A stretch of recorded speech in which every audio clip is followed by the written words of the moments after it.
Oke, assalamualaikum warahmatullahi wabarakatuh. Di sini saya Rendra Wisnu Prayoga dengan NIM 123011148 akan menjelaskan tentang supervisi klinis. Oke, yang pertama ada pengertian supervisi klinis. Apa sih supervisi klinis itu?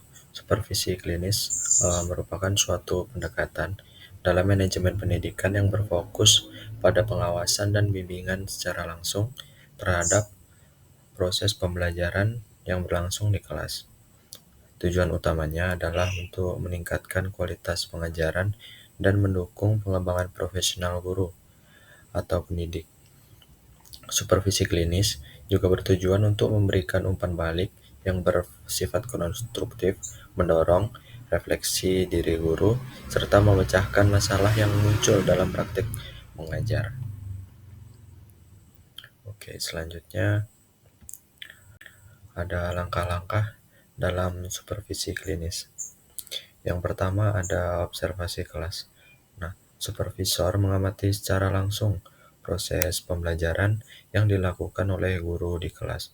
Observasi ini dilakukan untuk mengidentifikasi kekuatan dan kelemahan dalam metode mengajar, interaksi dengan siswa, dan penggunaan materi ajar. Yang kedua ada refleksi. Setelah observasi, supervisor dan guru melakukan diskusi reflektif mengenai proses pembelajaran. Guru diminta untuk mengidentifikasi apa yang berhasil dan apa yang perlu diperbaiki. Yang ketiga ada perencanaan pembelajaran. Perencanaan pembelajaran dilakukan berdasarkan hasil refleksi supervisor dan guru yang merencanakan perbaikan dalam proses pembelajaran. Hal ini bisa meliputi penggunaan metode baru, pengolahan kelas, atau strategi pengajaran yang lebih efektif. Yang keempat ada pemberian umpan balik.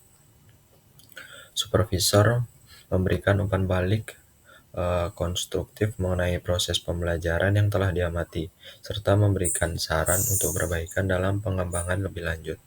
Yang terakhir ada pemantauan evaluasi.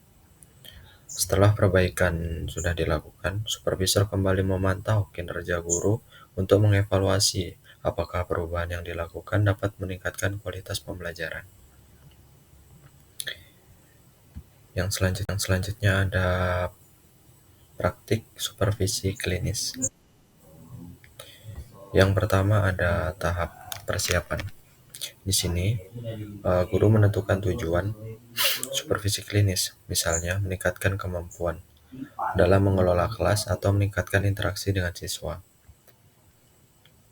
Kedua ada persiapkan instrumen observasi yang akan digunakan seperti checklist atau pedoman observasi.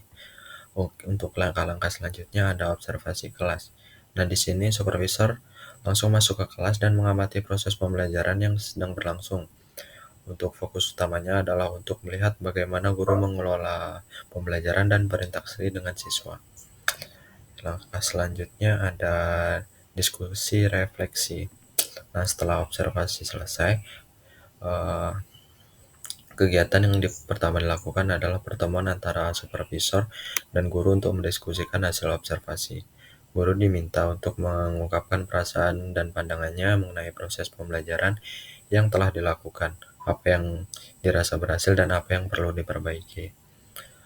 Terus supervisor memberikan umpan balik yang konstruktif dan mengidentifikasi aspek yang dapat ditingkatkan dan memberikan solusi dan saran. Yang selanjutnya ada perencanaan perbaikan. Nah, di sini berdasarkan diskusi refleksi, guru dan supervisor bersama-sama untuk merencanakan langkah-langkah yang akan diambil untuk meningkatkan proses pembelajaran. Nah, dengan hal ini bisa mencangkup pemilihan metode atau teknik mengajar yang lebih sesuai dengan kondisi kelas atau pengolahan waktu yang lebih efektif. Nah, yang terakhir ada pemantauan lanjutan. Setelah perbaikan yang telah dilaksanakan, supervisor kembali melakukan observasi untuk melihat perkembangan yang terjadi. Evaluasi dilakukan untuk menilai apakah perubahan yang dilakukan dapat meningkatkan kualitas pembelajaran atau masih perlu disesuaikan kembali. Untuk selanjutnya ada contoh praktik supervisi klinis. Nah, di sini yang pertama tahap persiapan. Nah, di sini supervisor mengamati proses pembelajaran guru, terutama saat guru berusaha mengelola kelas dan berinteraksi dengan siswa. Nah, selanjutnya ada diskusi refleksi. Setelah observasi dan supervisor berdiskusi dengan guru untuk mengetahui berbagai tantangan yang telah dihadapi dan meminta guru untuk mengidentifikasi area apa saja yang perlu diperbaiki. Yang ketiga ada perencanaan perbaikan. Berdasarkan hasil refleksi yang telah didapat, supervisor dan guru merencanakan penggunaan teknik manajemen kelas yang lebih efektif dari sebelumnya, seperti memberikan instruksi yang lebih jelas, mengatur waktu dengan lebih efisien, atau menggunakan pendekatan yang lebih beragam untuk menarik perhatian siswa. Nah, yang terakhir ada pemantauan.